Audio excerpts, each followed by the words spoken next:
Hello everyone welcome back to our YouTube channel Badal sir classes.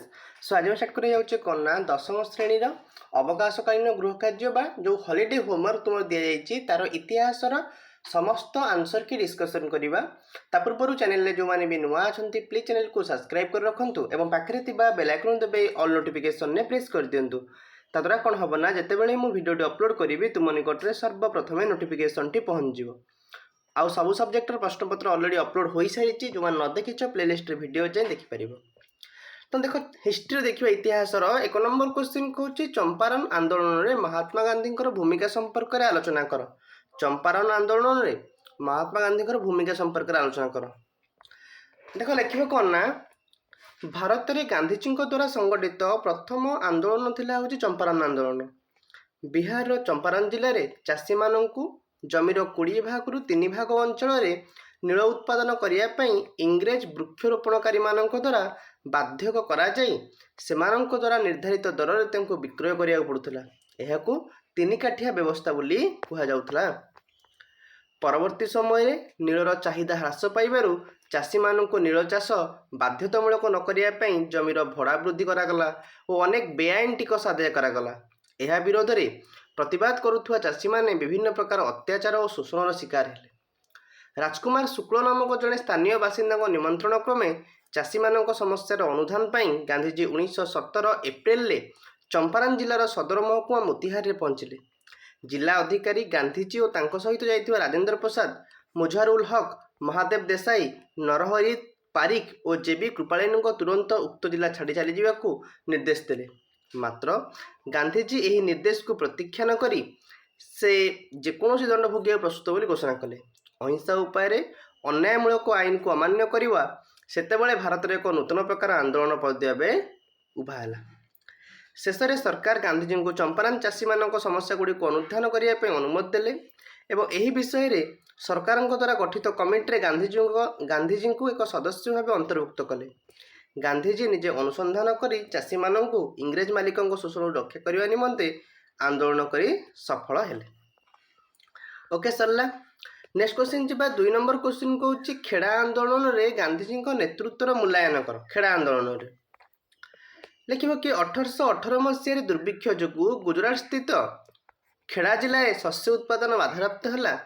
तत्कालीन राजस्व विभाग एक नियम अनुजाई जमीर क्वेश्चन एका क्वेश्चन टे बुले पकाऊँ किंतु आंसर गुड़िक आंसर जाए आंसर से दूसरी एक नियम अनुसार जमीर स्वाभाविक उत्पादन परिमाणर 1/4 कम परिमाण में शस्य उत्पादन हेले चाषी मानक राजस्व देय परिमाण कोहल कर व्यवस्था था। खेड़ा चाषी मानू इंग्रेज कर्मचारी माने संपूर्ण राजस्व भरण करने बाध्य करिबारु गांधीजी यह विरोध में सत्याग्रह करने को चाषी मानू संगठित करथिले। चाषी माने खजना देय को प्रत्याख्यान कले एवं एथिपाई जेकोसी परिमाण भोगिया प्रस्तुत हेले। शेष में इंग्रेज सरकार बाध्यतामूलक राजस्व आदाय निवृत्त हेले एवं एक गुप्त निर्देशनामा जारी करी केवल सामर्थ्य थिबा चाषी मानक ठारू यह आदाय कले। आंदोलन सफलतार गभीर भाव प्रभावित होई खेड़ा जिलार अधिवासी सरदार वल्लभ भाई पटेल गांधीजी जड़े प्रधान अनुगामी होइगले। क्लियर। एबे आलोचना करिबा 3 नंबर क्वेश्चन कहूँ कि जालियानबाग हत्याकांडर बर्बरता कहीं विश्ववासी को चकित करता कहीं। लिखिब अमृतसर जनप्रिय नेता जे कि डॉक्टर सत्यपाल और डॉक्टर सईफुद्दीन किचलू गिरफ प्रतिवाद तथा वैशाखी उत्सव पालन निमंते जालियानबाग रे बहुसंख्यक लोक 1919 एप्रिल 13 तारिख दिन एकत्र होते। पूर्व दिन सरकार द्वारा सभा समिति उपर निषेधाज्ञा जारी संपर्क में अवगत न लोकों तत्कालीन अमृतसर सामरिक मुख्य डायर निर्देश में गुली वर्षण करागला। एकमात्र प्रवेश और प्रस्थान पथ थिबा पड़ियारू लोके बाहर को जाई न पारी गुली वर्षण शिकार हेले। सरकारी हिसाब अनुजाई 379 जन मृत्युवरण करथिया बेले 1200 जन आहत थिले।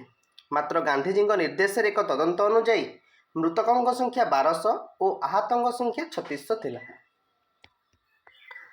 सत्याग्रह पर जनसाधारण संपूर्ण समर्थन अनुभव करी गांधीजी 1919 एप्रिल 18 तारिख में रावलात विरोधी आंदोलन प्रत्याहार कले। जालियानबाग गणहत्या भली बर्बरचित कार्य गांधीजी और विश्वकवि रवींद्रनाथ से उपाधि त्याग करथिले। क्लियर। नेक्स्ट आलोचना करिबा 4 नंबर क्वेश्चन खिलाफत आंदोलन में गांधीजी भूमिका टी आलोचना कर। खिलाफत आंदोलन में ଦେଖିବ କି ମହାତ୍ମା ଗାନ୍ଧୀ ହିନ୍ଦୁ ଓ ମୁସଲମାନ ମାନଙ୍କୁ एकत्र କରିବା ସହିତ ଜାତୀୟ ଆନ୍ଦୋଳନର ଭିତ୍ତିଭୂମିକୁ ଦୃଢ଼ କରିବା ପାଇଁ ଖିଲାଫତ ଆନ୍ଦୋଳନକୁ ସମର୍ଥନ କଲେ। 1919 ନଭେମ୍ବରରେ ଗାନ୍ଧୀଜୀ ନିଖିଳ ଭାରତ ଖିଲାଫତ ସମ୍ମିଳନୀର ସଭାପତି ଭାବେ ନିର୍ବାଚିତ ହେଲେ। ସେଭର୍ସ ଚୁକ୍ତି ଦ୍ୱାରା ସୁଲତାନଙ୍କ ଅଧିକୃତ ଅନେକ ଅଞ୍ଚଳ ତାଙ୍କ ଅଧୀନରୁ କାଢ଼ି ନିଆଗଲା। ଗାନ୍ଧୀଜୀଙ୍କ ପରାମର୍ଶ କ୍ରମେ ନିଖିଳ ଭାରତ ଖିଲାଫତ କମିଟି ଅସହଯୋଗ କାର୍ଯ୍ୟକ୍ରମ ଗ୍ରହଣ କରି ଆନ୍ଦୋଳନଟିକୁ ଆରମ୍ଭ କଲା। 1920 ଜୁନ୍ 9 ତାରିଖରେ ଆହ୍ଲାବାଦଠାରେ ଗାନ୍ଧୀଜୀଙ୍କ ନେତୃତ୍ୱରେ ଖିଲାଫତ କମିଟି ଇଂରେଜ ସରକାରଙ୍କ ସହିତ ସମ୍ପର୍କ ଛିନ୍ନ କରିବା ପାଇଁ ନିଷ୍ପତ୍ତି ନେଲା। ମୁସଲିମ ଲିଗ୍ ଓ ଭାରତୀୟ ଜାତୀୟ କଂଗ୍ରେସ ଖିଲାଫତ ଆନ୍ଦୋଳନକୁ ସମର୍ଥନ କରିଥିଲେ। ନେକ୍ସଟ କ୍ୱେଶ୍ଚନ୍ ଯିବା, ଗାନ୍ଧୀଜୀଙ୍କ ନେତୃତ୍ୱରେ ଅହମ୍ମଦାବାଦ ଶ୍ରମିକ ଆନ୍ଦୋଳନ କିପରି ଜନସାଧାରଣଙ୍କ ମଧ୍ୟରେ ସତ୍ୟାଗ୍ରହ ପ୍ରତି ଆଗ୍ରହ ଓ ଶ୍ରଦ୍ଧା ଆଣିଦେଇଥିଲା? କିପରି? ଦେଖିବ କ'ଣ ନା, ଗୁଜରାଟର ଅହମ୍ମଦାବାଦଠାରେ ଲୁଗାକଳଗୁଡ଼ିକର ମାଲିକମାନେ ପ୍ଲେଗ୍ ମହାମାରୀଙ୍କ ପାଇଁ ଶ୍ରମିକମାନଙ୍କୁ ଦେଉଥିବା ସ୍ୱତନ୍ତ୍ର ଭତ୍ତା ପ୍ଲେଗ୍ ବୋନସ୍ ପ୍ରତ୍ୟାହାର କରିଦେବାରୁ ଶ୍ରମିକ ଓ ମାଲିକମାନଙ୍କ ମଧ୍ୟରେ କଳହର ସୂତ୍ରପାତ ହେଲା। ଇଂରେଜ ଜିଲ୍ଲାପାଳଙ୍କ ଅନୁରୋଧ କ୍ରମେ ଗାନ୍ଧୀଜୀ ଏହି କଳହରେ ହସ୍ତକ୍ଷେପ କଲେ ଏବଂ ଏଥିପାଇଁ ଏକ ଟ୍ରିବ୍ୟୁନାଲ ନିଯୁକ୍ତି କରି ତାହାର ନିଷ୍ପତ୍ତିକୁ ଗ୍ରହଣ କରିବାକୁ ଉଭୟ ପକ୍ଷଙ୍କୁ ରାଜି କରାଇଥିଲେ। କିନ୍ତୁ ମାଲିକମାନେ ଏଥିରୁ ଓହରି ଯାଇ ଶ୍ରମିକ ମଜୁରୀର 20 ଭାଗ ବୃଦ୍ଧି ଘୋଷଣା କଲେ। ଅହମ୍ମଦାବାଦ କାରଖାନା ଶ୍ରମିକମାନଙ୍କ ଶତକଡ଼ା 35 ଭାଗ ମଜୁରୀ ବୃଦ୍ଧି ଦାବି ପ୍ରତ୍ୟାଖ୍ୟାନ କରିବାରୁ ମାଲିକମାନଙ୍କ ବିରୋଧରେ ଗାନ୍ଧୀଜୀ ଶ୍ରମିକମାନଙ୍କୁ ଏକ ଅହିଂସ ଆନ୍ଦୋଳନ କରିବା ପାଇଁ ପ୍ରବର୍ତ୍ତାଇ ନିଜେ ଏହାର ନେତୃତ୍ୱ ନେଇଥିଲେ। ଦାବି ପୂରଣ ପର୍ଯ୍ୟନ୍ତ ଅନଶନ ଚାଲୁ ରଖିବେ ବୋଲି ଘୋଷଣା କରି ସେ ଶ୍ରମିକମାନଙ୍କ ସପକ୍ଷରେ ଅନଶନଟିକୁ ଆରମ୍ଭ କଲେ। ଏହା ଶ୍ରମିକମାନଙ୍କୁ ଦୃଢ଼ ଭାବରେ ସଂଗଠିତ କରି ସମଗ୍ର ଭାରତର ଦୃଷ୍ଟି ଆକର୍ଷଣ କରିଥିଲା। ଏଥିରେ ଭୟଭୀତ ହୋଇ ପରିଶେଷରେ କାରଖାନା ମାଲିକମାନେ ଶ୍ରମିକମାନଙ୍କ ମଜୁରୀ 35 ଭାଗ ବୃଦ୍ଧି କରିବା ପାଇଁ ସମ୍ମତି ପ୍ରଦାନ କଲେ। ଏହାଦ୍ୱାରା ଗାନ୍ଧୀଜୀ ଜନସାଧାରଣଙ୍କ ମନରେ ସତ୍ୟାଗ୍ରହ ପ୍ରତି ଆଗ୍ରହ, ଶ୍ରଦ୍ଧା ଓ ସମ୍ମାନଟିକୁ ଆଣିଦେଇଥିଲେ। କ୍ଲିୟର? ନେକ୍ସଟ କ୍ୱେଶ୍ଚନ୍ ଯିବା, ରାଓଲାତ ଆଇନରେ କ'ଣ ବ୍ୟବସ୍ଥା ରହିଥିଲା? ରାଓଲାତ ଆଇନରେ କ'ଣ ବ୍ୟବସ୍ଥା ରହିଥିଲା? ଲେଖିବ ନା, ଇଂରେଜ ସରକାର ଭାରତରେ ବିଦ୍ରୋହ ଓ ବିପ୍ଳବାତ୍ମକ କାର୍ଯ୍ୟକଳାପକୁ ଦମନ କରିବା ପାଇଁ ବିଚାରପତି ରାଓଲାତଙ୍କ ଅଧ୍ୟକ୍ଷତାରେ ଗଠିତ ଏକ କମିଟିର ସୁପାରିଶ ଅନୁସାରେ ଯେଉଁ ଆଇନ ପ୍ରଣୟନ ହେଲା ତାହା ରାଓଲାତ ଆଇନ ନାମରେ ପରିଚିତ। ଏହି ଆଇନ ବଳରେ ଇଂରେଜ ସରକାର ଯେକୌଣସି ଭାରତୀୟକୁ ଗିରଫ କରି ବିନା ବିଚାରରେ କାରାଦଣ୍ଡରେ ଦଣ୍ଡିତ କରିବାର ବ୍ୟବସ୍ଥା କରାଗଲା। 1919 ଫେବୃଆରୀରେ ଗାନ୍ଧୀଜୀ ଏକ ସତ୍ୟାଗ୍ରହ କମିଟି ଗଠନ କରି ଏହାର ସଭ୍ୟମାନଙ୍କୁ ଏହି ଆଇନକୁ ଅମାନ୍ୟ କରିବା ପାଇଁ ତଥା ଏହା ବିରୋଧରେ ସତ୍ୟ ଓ ଅହିଂସା ଭିତ୍ତିକ ଆନ୍ଦୋଳନ କରିବା ପାଇଁ ପ୍ରବର୍ତ୍ତାଇଥିଲେ। ବ୍ରିଟିଶ ବ୍ୟବସ୍ଥାପକ ସଭାରେ ଭାରତୀୟ ସଭ୍ୟମାନଙ୍କ ବିରୋଧ ସତ୍ତ୍ୱେ ଏହି ଆଇନ ଗୃହୀତ ହେବାରୁ ଗାନ୍ଧୀଜୀ ଏହି ଆଇନ ବିରୋଧରେ ଏକ ଗଣ ସତ୍ୟାଗ୍ରହ ଆରମ୍ଭ କରିବା ନିମନ୍ତେ ଦେଶବାସୀଙ୍କୁ ଆହ୍ୱାନ କଲେ। ସମଗ୍ର ଭାରତରେ ଗୋଟିଏ ଦିନ ହରତାଳ ପାଳନ ପାଇଁ ଗାନ୍ଧୀଜୀ ଦେଶବାସୀଙ୍କୁ ପରାମର୍ଶ ଦେଲେ। ସରକାରଙ୍କ ନୀତିର ପ୍ରତିବାଦ ସ୍ୱରୂପ ସବୁ ପ୍ରକାର କାର୍ଯ୍ୟ ବନ୍ଦ କରି ଉପବାସ ଓ ପ୍ରାର୍ଥନା ଦ୍ୱାରା 1919 ଏପ୍ରିଲ 6 ତାରିଖ ଦିନ ଦେଶବ୍ୟାପୀ ହରତାଳି ପାଳିତ କରାଗଲା। କ୍ଲିୟର? ନେକ୍ସଟ କ୍ୱେଶ୍ଚନ୍ ଯିବା,